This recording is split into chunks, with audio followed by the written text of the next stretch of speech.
Vous auriez sûrement entendu un jeune Ivoirien qui est parti en Côte d'Ivoire et qui s'est fait détourner 40 milliards par une banque et aujourd'hui c'est viral sur tous les réseaux sociaux. Une histoire édifiante et en même temps effroyable de 40 milliards de francs CFA disparus en banque. 40 milliards de francs CFA. C'est le sujet que nous allons aborder aujourd'hui. Il s'agit d'un fait d'actualité qui prend les réseaux sociaux actuellement et pourtant c'est une histoire qui date de 2020. On va parler ensemble de ce problème-là, de ce fait d'actualité-là pour que chacune d'entre nous puisse en tirer des leçons. L'histoire dont je vais te parler aujourd'hui, c'est une histoire qui est à peine croyable, à peine entendable quand tu prends le temps d'écouter en fait tout l'historique, tout le récit du protagoniste. Alors, il s'agit de quoi?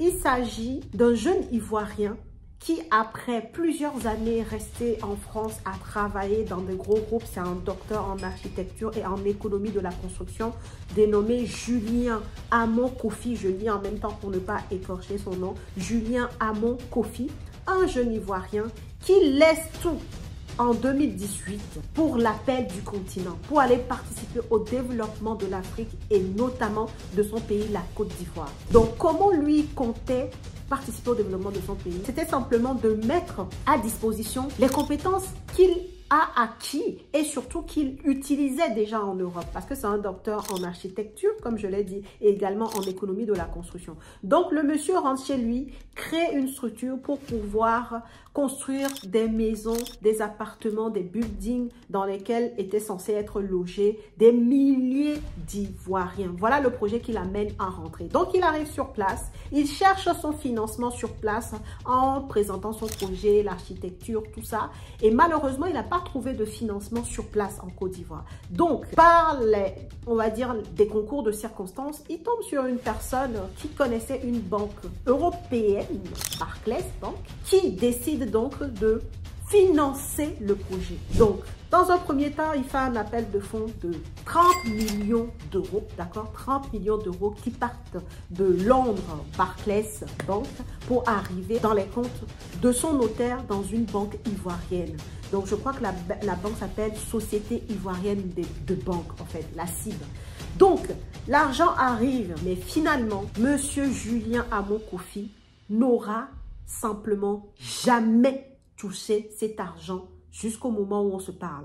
Il a démarré son projet en 2018, d'accord? Il fait les démarches, voilà, il crée sa société sur place, voilà, le temps de trouver, de monter le projet comme il se doit, de pouvoir trouver le partenaire financier qui se retrouvait être Barclays. Et ben, ça s'est écoulé 2 ans jusqu'au moment où il fait cet appel de fonds qui est accepté et donc le virement qui arrive, je crois, si j'ai bien suivi l'histoire, autour de mai 2020. Voilà, n'hésitez pas à aller regarder, hein. Le but, c'est juste de vous narrer un peu l'histoire pour qu'on puisse en tirer des conclusions. Donc, 2020, les fonds arrivent sur le compte de son notaire sur place à la banque ivoirienne et malheureusement, ces fonds ne seront jamais en possession pour l'instant, en tout cas, de monsieur Julien Amon Kofi. Les fonds ont disparu, les gars. Moi, je sais pas. En tout cas, les fonds ne sont pas là. Le monsieur n'a jamais pu toucher ses fonds. Et il y a eu des procès, il y a eu des choses. Je vous laisse aller regarder et en tirer des conclusions vous-même. Je ne vais pas vous donner mon avis sur l'histoire. Je veux juste vous conter l'histoire de cette personne qui quitte l'Europe, qui quitte son opulence, sa vie, parce qu'en étant architecte, pardon, et économiste de la construction, dans le groupe dans lequel il travaillait, je peux vous dire qu'il gagnait extrêmement bien sa vie. Et se dire, ok, je vais rentrer, contribuer à mon pays, contribuer au développement du continent, créer une structure qui va employer plus de 8000 personnes, qui va loger des milliers de personnes et que finalement ça ne se fait pas et au contraire même que ça lui crée énormément de problèmes. C'est juste dingue quoi. Mais voilà ce qui s'est passé. Il se dit, d'accord, parce que je n'ai aucune certitude, il se dit qu'il s'agirait d'un détournement de fonds. Je vous laisse regarder, peut-être qu'on vous mettra quelques images et tout. Mais voilà un peu l'histoire qui se passe.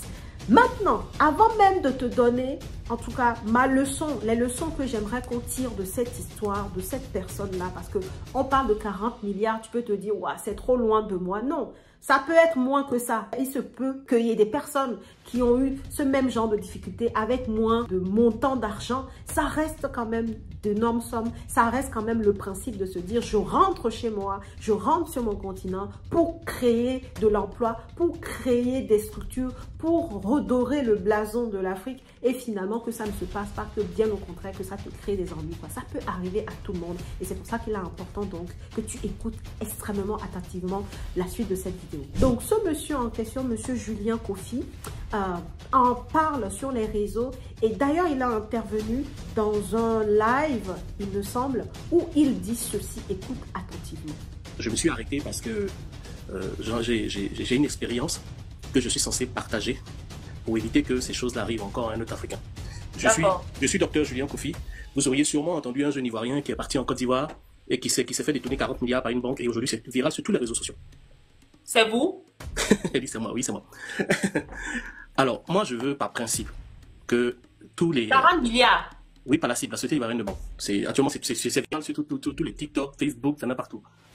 Alors, moi je pense que tous les propos tiennent.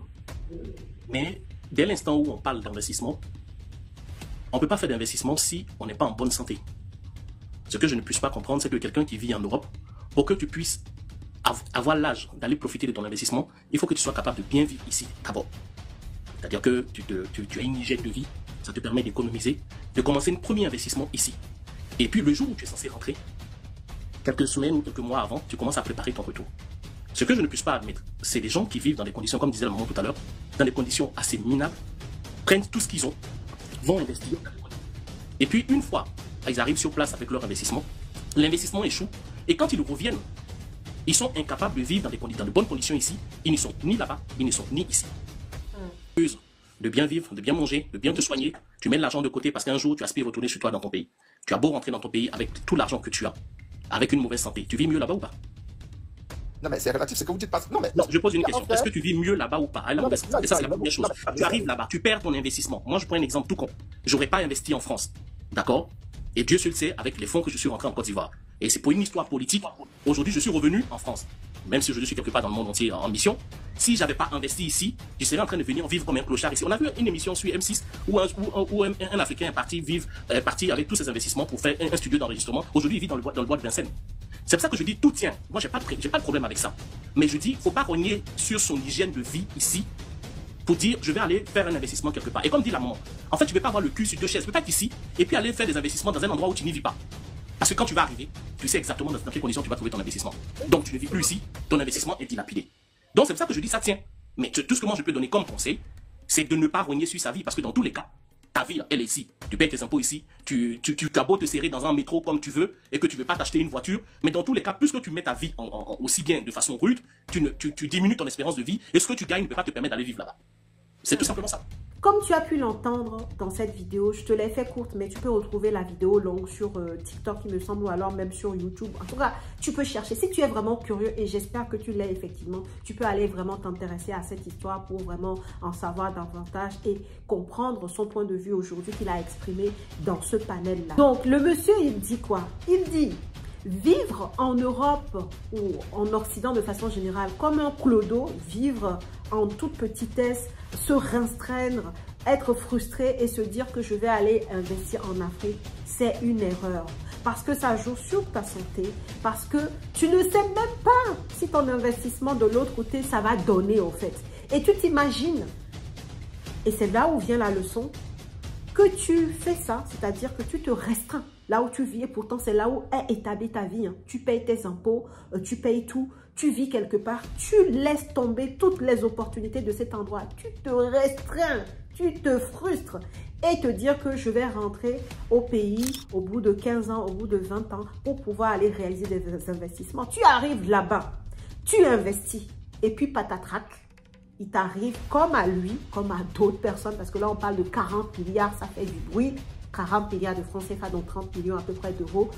Ça fait du bruit, mais ça peut être moins que ça. Peut-être que toi, dans ton cas, ça sera 10 millions de francs CFA ou alors 50 millions de francs CFA. Mais tu t'imagines l'économie d'une vie, la frustration d'une vie qui disparaît avec aucun résultat, alors que tu as tout misé en fait sur cette fin-là.